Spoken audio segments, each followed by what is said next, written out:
Right then, let's start in court, where Zimbabwe's government is suing the European Union for economic losses arising from the bloc sanctions on President Robert Gabriel Mugabe and members of his ZANU-PF government. Now, that lawsuit is now before the General Court of the European Court of Justice. The Southern African country is expecting a date for the case to be heard once it comes up on the roster. According to a Zimbabwean official, the country has lost an estimated $42 billion in revenue since 2001, when the EU imposed the sanctions in question. Elsewhere, the board of the African Development Bank has approved a $27.2 million financing package for the construction of an interim terminal at the Jomo Kenyatta International Airport in the Kenyan capital, Nairobi.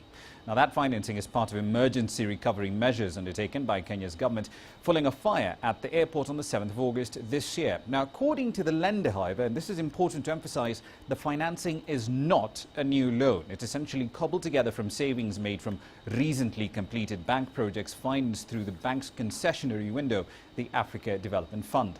The interim terminal will be a 10,000 square meter facility with the capacity to handle annual traffic of about 2.5 million international and domestic passengers. Total cost of the project, $27.6 million. The Kenyan government will finance the difference. Still in East Africa's biggest economy, Kenya's President Uhuru Muigai Kenyatta has assented to a law that will introduce a railway development levy, which will apply to all goods imported into Kenya for domestic use. Now, that levy will be charged at a rate of 1.5% of the customs value of the goods, and it will be paid for by the import in question. Proceeds from this tax are expected to provide funds for the construction of a standard gauge rail line from the port of Mombasa into Kenya's hinterland. Elsewhere on the continent, cocoa farmer cooperatives in Cote d'Ivoire, the world's biggest producer of the commodity, say a shortage of funds to buy beans from growers is slowing down shipments to port. Now, cooperatives sell roughly 3 out of every 10 cocoa beans that are sold from Cote d'Ivoire. The rest, however, is handled by middlemen who buy the beans from farmers and then deliver that to traders. Banks in the region, however, are being accused of being reluctant to provide cooperatives with credit. The main harvest started this month after the government announced a minimum farm gate price of about $1.50 per kilogram. Most of the crop for the 2013-2014 season was sold through an auction in the first half of the year, reaching a total of 1.818 million metric tons by the end of August. That said, though, cooperatives over there are reporting just about half of the cocoa outputs they usually would have stockpiled by this time of the year. Let's move on to transport now. It's been more than a year since the EU stopped the clock, as it were, on plans to introduce a carbon tax on non-EU airlines. And that was done so that the International Civil Aviation Organization could meet in early October and develop plans to introduce a global market-based measure. Now, that tax, however, would more likely than not have raised the price of a plane ticket for African travelers. Here's CCTV's Angela Coppola with the details. Everything seemed to be on track, with the majority of the 190 ICAO members agreeing a framework that would be introduced in 2020. And then, in mid-October, the EU announced that they were planning to partially reintroduce their tax to cover all third-party airlines flying into their airspace, effective 1 January 2014. There appears to be a silver lining for African travellers, though. So if a country has less than 1% of global international aviation traffic, it should be exempt from market-based measures. But in the European proposal, it uses a slightly different set of criteria, so it's currently not clear whether airlines from South Africa or Kenya would be exempt, but certainly many airlines from other African countries may be exempt. The confusion surrounding the EU's latest announcement will be clarified in the coming weeks. The airline industry, in the meantime, has been working on reducing their carbon emissions by looking at alternative energy sources. We signed an MOU with South African Airways. Why? Because South Africa does have good stewardship of its forests, both here and in Mozambique. There is a lot of woody mass that can be used to develop new biofuels. We have the technology, we have had commercial airplanes and military airplanes like the FA-18 already operating with biofuels. Another airline manufacturer has been working with South African Airways to streamline the approach and departure paths into and out of airports. Work that we did on navigation procedures in South Africa is really a template. It was, if you like, a pilot project, and we're looking to be able to roll that out at other airports, not just here in the region, but around the world. And with the advent of new navigation technologies that we can put into the aircraft, this now becomes possible. The national aviation industry is responsible for 2% of the world's global man-made CO2 emissions, or 690 million tons of carbon per annum. And the airlines are currently paying around $7 billion annually in emissions-related charges. In a fast-growing industry like ours, where we're planning on growth of 4 to 5% in our traffic, we can't allow our emissions to continue to grow at that level, and that's why the industry's put a very comprehensive plan together. While executives at IATA were a little surprised by the EU Commission's announcement, it still has to be voted on. IATA are hoping that its members will stay the course, though, and work towards a global market-based measure. What remains to be seen is whether the third parties that fly over the EU will actually pay those fines. I'm Angelo Coppola for CCTV in Somerset West in the Western Cape. Let's talk about one of the year's hot-button issues, taxes. International Development Organization Oxfam says Africa urgently needs sweeping measures to improve transparency and governance in order to close out the loopholes that have seen economies on this continent lose an average of $1 billion a week in illicit financial flows. Its executive director, Winnie Byanyima, says that Africa lost up to $1.4 trillion between 1980 and 2009. That's roughly $50 to $60 billion flying out of Africa every single year. And that's based on data from the African Development Bank. And it also indicated fuel exporting African countries were hardest hit. They lost almost $733 billion in that entire period. Now, with new mineral discoveries amounting to roughly $11 or so billion worth of iron, oil, gas, gold and coal, the possibility of a renewed surge in illicit outflows has risen. Oxfam is now arguing that how African countries manage their natural resources over the next decade could determine whether or not the continent's economies manage to grow sustainably. Right then, the Demo Africa conference, which offers a launchpad for startups in various fields in Africa, kicked off today in the Kenyan capital, Nairobi, featuring cutting-edge innovation and product launches in social media, cloud services, mobile consumer and enterprise business technology. Now, the conference is an annual event that works to connect fledgling entrepreneurs to venture capitalists and angel investors as well. Presentations by 40 different startups are given 6 minutes each on the stage to present their ideas, and they then receive 4 minutes of feedback from established founders of companies in their category. The 2013 Demo Africa finalists were picked from a record 300 tech startup entries from 24 African countries. Out of the 40 picked, South Africa will launch 12 startups, Kenya has 9, Nigeria and Egypt will launch about 4 and 5 respectively.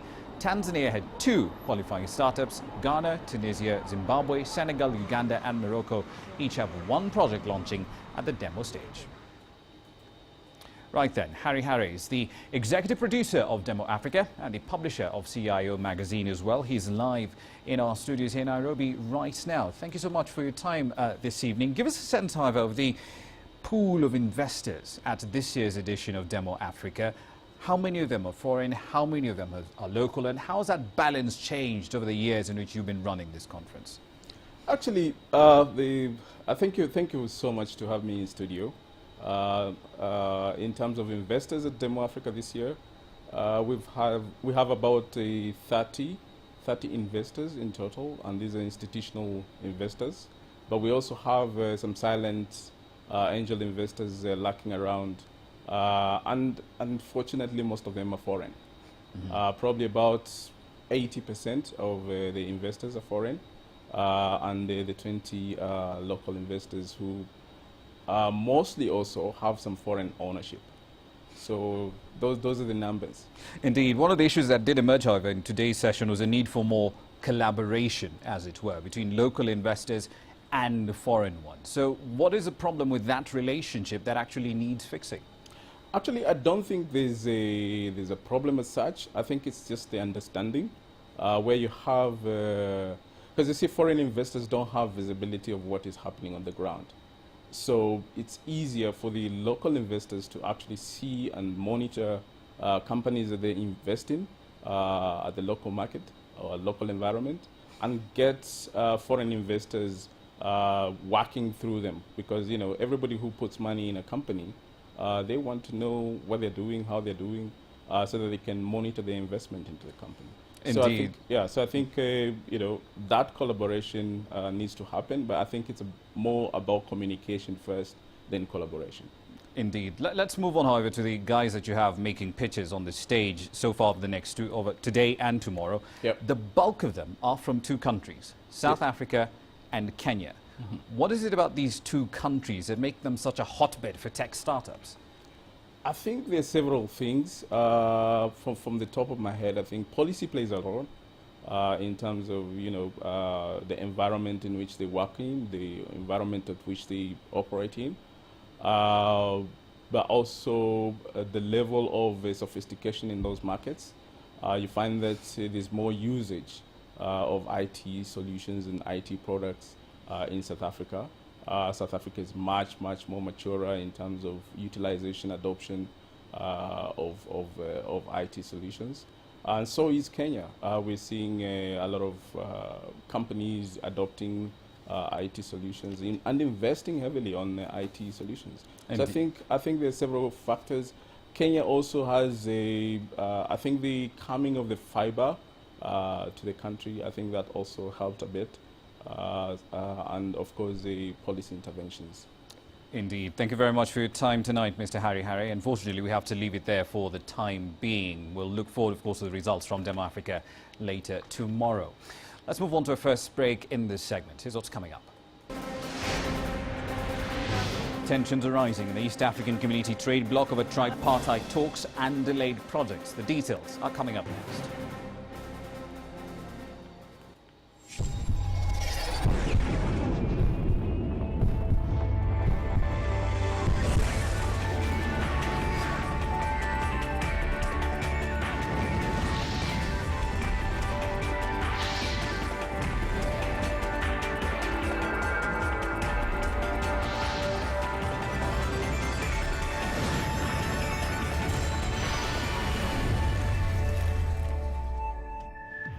Biz Asia. Asia means business.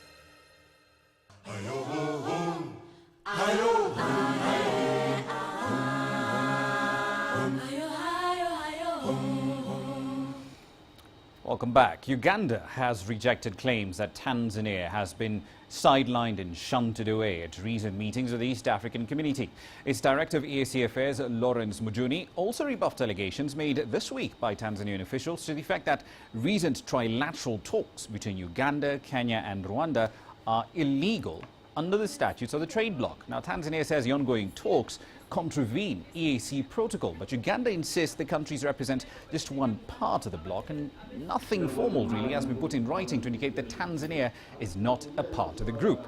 Earlier this year, Uganda, Kenya and Rwanda have held several meetings, as one you're seeing right now, without Tanzanian representation, as competition between the so-called Northern, which runs through Kenya, Uganda and Rwanda, and Southern transport corridors, which is largely a Tanzanian affair, grows between these member states. There is nothing illegal, there is no illegality relating to what is being done by these partner states.